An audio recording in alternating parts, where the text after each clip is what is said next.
Le café fait partie de notre quotidien. Vous avez de nombreuses questions sur ses effets sur la santé. On débriefe tout de suite avec notre expert.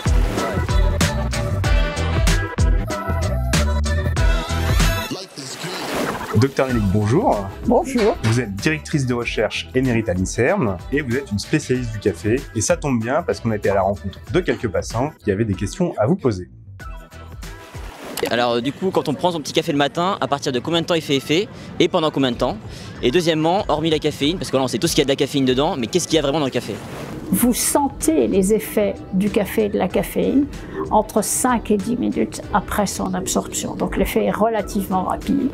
Il va rester stable pendant environ 2 heures. Et après, vous avez une décroissance.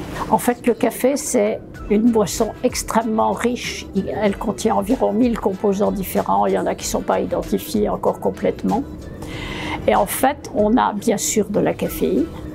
On va avoir toute une série d'antioxydants qui sont présents en concentration très élevée et on va trouver globalement au moins 3 fois plus d'antioxydants dans le café que dans le thé.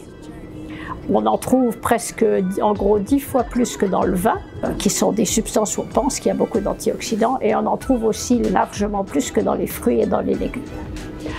Alors en dehors de ça, on a aussi des substances qui ont un nom un petit peu bizarre qui s'appellent les mélanoïdines.